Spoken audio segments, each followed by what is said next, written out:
Bonjour à tous, c'est le journal de l'été chaque mardi et jeudi de juillet et de août. Donc on reviendra sur votre actualité d'ailleurs au sommaire de cette édition du mardi 1er juillet. Vous étiez tous devant votre télévision pour suivre France-Nigeria. Nous aussi, vous découvrirez comment Gravelines a vécu cette rencontre. En basket, le BCM lui a signé un nouveau joueur ce week-end, Jordan Aboudou. Présentation dans ce journal. On reviendra également sur la nouvelle édition des Interrives, la 6e qui s'est déroulée à Gravelines. Les écuries de la Warande, elles, à Bourbourg, ouvraient leurs portes au public pour fêter leurs 10 ans.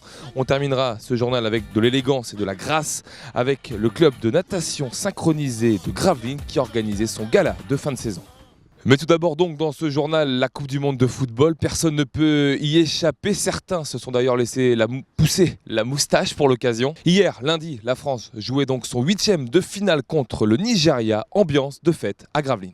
Gravelines a vécu au ralenti hier lundi aux alentours de 18h et le coup d'envoi du match de Coupe du Monde entre la France et le Nigeria. En mairie, on avait d'ailleurs décidé de repousser au lendemain le conseil municipal. Simplement parce qu'il y a un match de Coupe du Monde à 18h et qu'il faut soutenir la France. Naturellement, c'est venu comme ça, Gravelines, ville sportive, donc on ne pouvait pas faire autrement, je crois. En face, le Queen Mairie est déjà prêt à accueillir tout le monde. Ça se passe toujours dans une bonne ambiance, sur écran géant, bien sûr. Même les groupes scolaires venus profiter de la cité Vauban vivent à l'heure de l'équipe de France. On va profiter de l'occasion, on s'est trouvé une salle avec une télé pour pouvoir aller voir le match de ce soir. Et à 18h, dès les premières notes de la Marseillaise,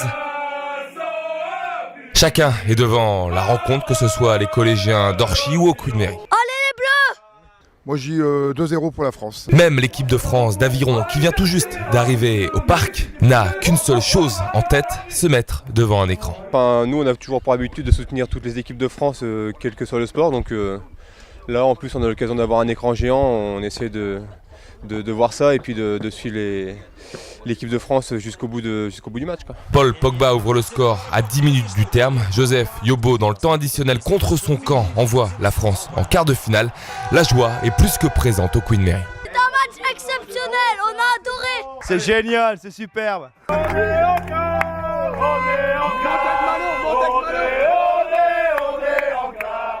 En quart de finale, la France jouera donc l'Allemagne. Ce sera vendredi à 18h, un match à vivre forcément dans les bars de la cité Vauban. En basket, le BCM lui tient sa nouvelle recrue, Jordan Aboudou. Présentation du joueur avec Michel Vière et Emmanuel Depecker. Le BCM continue son recrutement. Les Maritimes ont annoncé samedi la signature de Jordan Aboudou. L'ailier de 23 ans arrive de Chalon-sur-Saône. Il débarque à Gravelines avec notamment une grosse réputation de dunker. Les premiers mots du néo-gravelinois. Mes premiers mots, très content et très ravi et impatient de commencer cette saison avec mon nouveau club, le BCM. Pour moi, le BCM, c'était le challenge qui me convenait le mieux. L'arrivée d'Aboudou, elle conclut le recrutement du BCM concernant les JFL, entendez joueurs formés localement. Désormais, le club maritime doit trouver 3 joueurs étrangers pour boucler son recrutement. Les postes de meneur et de pivot sont visés.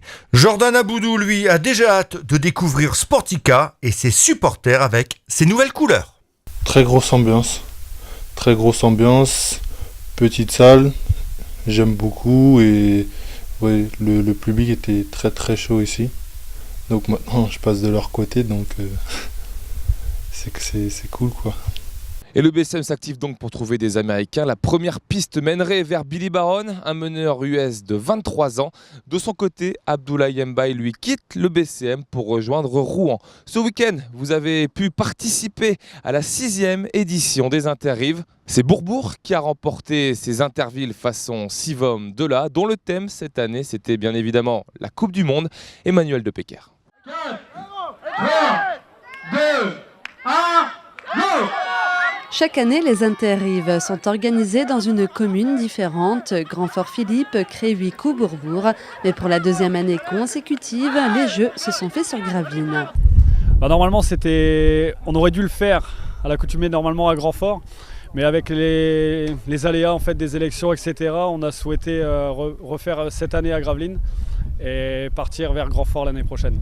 Au-delà de l'aspect compétition, les Interrives permettent de se regrouper en prenant du plaisir. C'est symbolique, je pense aussi que le but c'est de rassembler et de montrer que que c'est important de rassembler les villes du Sivom.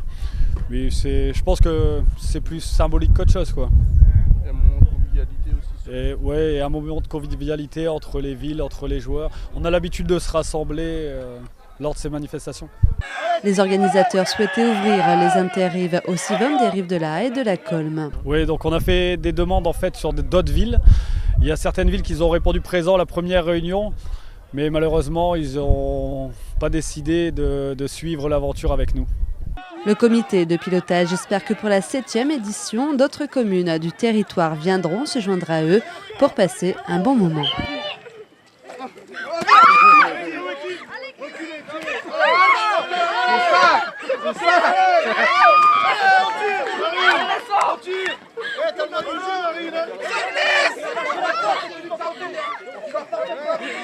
Rendez-vous est donc pris l'an prochain, ce sera du côté de Grandfort.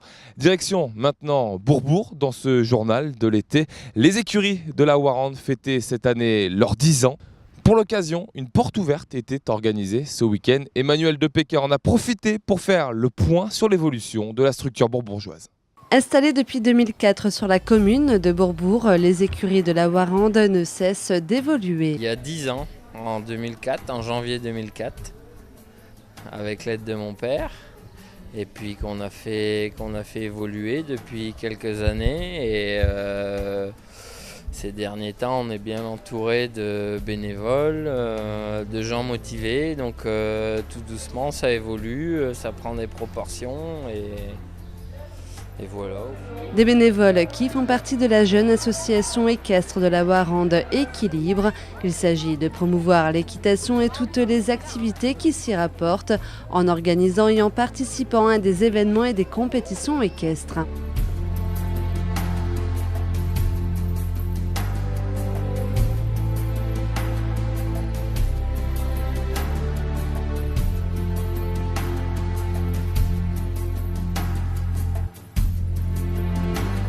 En 10 ans, les équipements se sont eux aussi développés. Oui, un grand manège de 2000 m², une piste extérieure de 2000 m².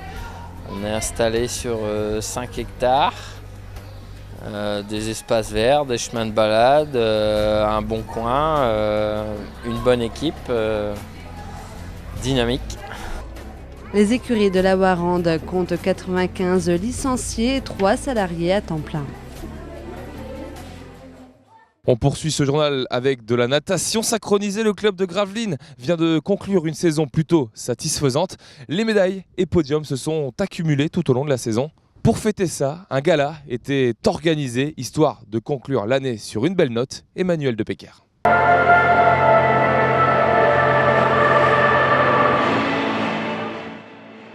C'est une discipline très difficile et compliquée.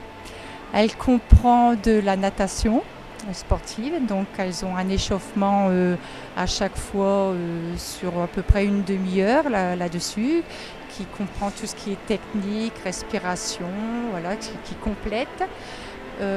Ensuite, elles travaillent tout ce qui est technique synchro, les bases, les figures.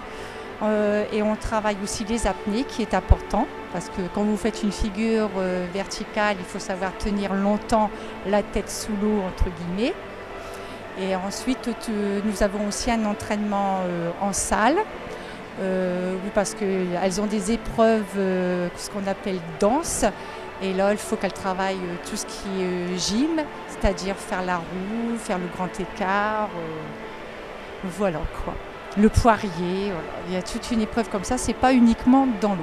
Je recherche surtout éventuellement de jeunes nageuses. C'est pas forcément l'âge qui m'interpelle, mais plutôt le niveau. Il faut qu'elles sachent nager les 3 nages, c'est-à-dire crawl, le dos crawlé et la brasse. Et qu'elles sachent aussi tenir une immersion profonde de 15 secondes. Parce que comme je vous l'ai expliqué, je suis seul entraîneur, donc je n'ai pas trop le temps de m'attarder. Donc il faut déjà qu'elles atteignent déjà un bon niveau de natation. Et on conclut ce journal avec des images de l'AGPMT et l'opéra Offenbach à Vienne. Les prochains rendez-vous sur Delta TV, c'est dès demain à 18h30 avec l'interview de Yuri Kalenga. Nous, on se retrouve jeudi pour un nouveau journal de l'été. Bonne soirée à tous.